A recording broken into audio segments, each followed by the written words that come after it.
Buenos días. El día de hoy quiero expresar mi inmensa satisfacción por el triunfo y el avance democrático de nuestra República de Colombia. El 19 de junio pasado logró la izquierda colombiana, sectores socialdemócratas, liberales de izquierda, comunistas, socialistas, partidos alternativos, por primera vez la presidencia de la República en esta nación, después de más de 200 años en manos de las mismas clases dirigentes dominantes y de los mismos partidos liberal, conservador y posteriormente complementados con Cambio Radical, Partido de la U, Centro Democrático y algunos otros partidos minoritarios siempre de derecha o tendiendo a la extrema derecha. Finalmente y por fin tenemos una posibilidad que es histórica, en cabeza del pacto histórico, con Gustavo Petro y Francia Márquez a la cabeza, que consiste en avanzar, en progresar, en hacer las reformas, los cambios que hace décadas o más de un siglo el pueblo colombiano viene exigiendo de diferentes formas. Es un triunfo fundamental de la democracia porque finalmente se pudo lograr el acceso al poder político mediante las reglas del juego constitucionales y legales, sin uso de las armas. De tal manera que incluso la extrema derecha o la derecha más recalcitrante de este país debería saludar ese resultado, toda vez que esas son las reglas de la democracia. El que tiene la mayoría logra el poder político.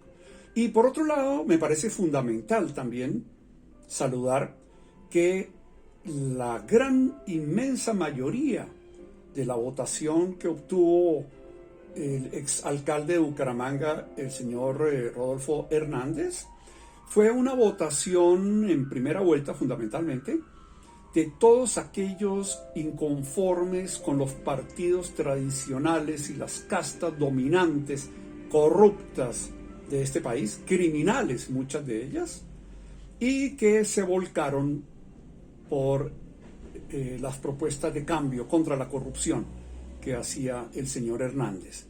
En la segunda vuelta, buena parte de 1,5 millones aproximadamente de nuevos votantes que provenían de la derecha, del uribismo, del liberalismo oficialista, gavirista, de los conservadores, de la U y de algunos partidos cristianos, por ejemplo, se plegaron también a Rodolfo Hernández por el miedo, el pánico que se les ha infundido contra Petro y la izquierda. Pero digamos que habría aproximadamente unos 18 o 19 millones de votantes del pasado 19 de junio que no se dejaron capturar por los cantos de sirena tradicionales de la derecha y especialmente de la extrema derecha.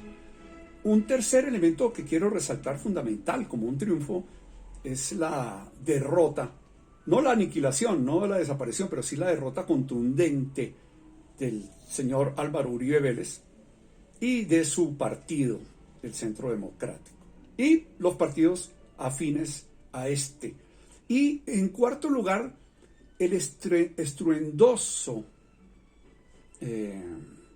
la estruendosa más bien caída por el desprestigio absoluto del gobierno del señor Iván Duque, que pasará a la historia como el presidente más anodino, más cínico, más retardatario, violento, agresivo, antidemocrático que haya gobernado este país. Con esos elementos, pienso yo, ya es suficiente para decir que esto es un gran triunfo para la democracia. ¿Qué se viene ahora? Esperemos que el pacto histórico, que no está únicamente ceñido a partidos de izquierda o movimientos de izquierda o ideologías de izquierda, hay que escuchar el discurso del presidente electo el mismo día del triunfo de Petro y de Francia Márquez, diciendo que se va a desarrollar el capitalismo, por tanto no hay que esperar una revolución socialista, ni por parte de los extremistas de izquierda del pacto histórico, ni tampoco por parte de los extremistas de derecha de los partidos tradicionales, sino una serie de políticas que van a permitir que este país progrese, avance en una senda fundamentalmente socialdemócrata. Pienso yo que algunos elementos fundamentales que hay que desarrollar, que habrá que meterle la mano, son, en un orden aleatorio, el punto 1 del acuerdo de paz entre el Estado colombiano y las extintas FARC, que consiste en realizar una reforma rural integral. Sin eso no es posible que avance Colombia ni se consolide la paz. Segundo, consolidación de la paz con todos los grupos alzados en armas, empezando por el ELN, que ya manifestó su intención, su interés de reiniciar conversaciones que estaban establecidas en una mesa de diálogo con el presidente Santos y que interrumpió el señor Duque con su talante antidemocrático y autoritario y con el mandato que tenía de hacer trizas el proceso de paz. Tercero, una reforma política, una reforma al Estado, una reforma al Congreso. Cuarto, una reforma a la justicia. Quinto, una reforma a la policía, a los organismos de seguridad. Incluso repensar el papel de las fuerzas militares, el cambio de la cúpula militar, el cambio de la doctrina militar, mínimamente volver a la doctrina militar del segundo gobierno del presidente Santos, cuando los señores generales y altos mandos de las fuerzas militares dejaron el lenguaje agresivo, violento contra los opositores, contra los llamados enemigos internos, y se cambió por un lenguaje incluyente, considerando que las fuerzas militares deben velar por la vida, la honra, los bienes y las creencias de todos los colombianos.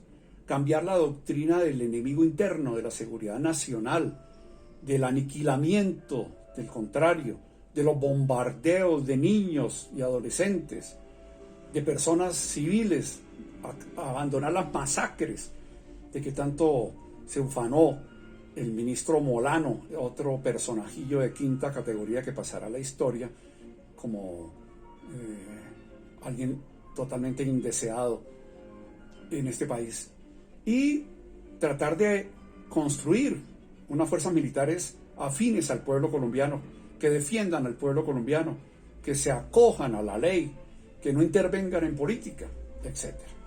Adicionalmente, todos los temas de carácter económico. Pienso yo que un tema fundamental será la reestructuración del presupuesto público, entre otros elementos, una reforma tributaria incluyente que desmonte las excepciones y prebendas de carácter tributario en favor de los ricos, de los super ricos, como lo llama Luis Jorge Garay, y que establezca realmente, como lo ordena el artículo 363, el principio de progresividad y equidad del sistema tributario en Colombia, de tal manera que las personas que más ganen, que más tengan, y especialmente los grandes súper ricos, paguen, contribuyan tributariamente al Estado. Y obviamente el gasto público, en términos de las políticas contracíclicas, que deben llevar a un gasto público no solamente democrático, dirigido, focalizado a los sectores marginados, a las clases más pobres, a los desempleados, sino también que lleve ese gasto público a coadyuvar en el progreso y el desarrollo y el crecimiento de la industria nacional.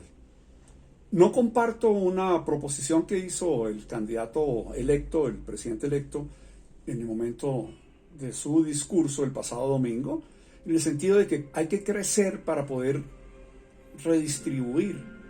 Yo llamo la atención en el sentido de que el presidente Lula en su momento en Brasil planteó algo totalmente distinto, que es redistribuir para poder crecer. Yo pienso que eso hay que retomarlo, hay que pensarlo, hay que analizarlo. Porque Colombia siempre ha crecido. Digo, Colombia como una abstracción, pero el crecimiento económico no ha llevado a la redistribución de la riqueza. El crecimiento económico siempre ha quedado en manos de los ricos, de los poderosos, de los dueños del capital.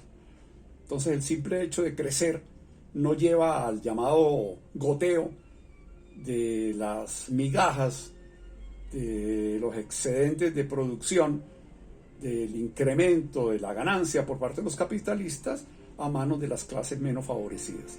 Pienso que hay que plantear la redistribución de la riqueza mediante el sistema tributario, ciertamente, y mediante las políticas sociales del gasto público en favor de toda la nación, pero haciendo énfasis en las clases menos favorecidas y también del sistema productivo.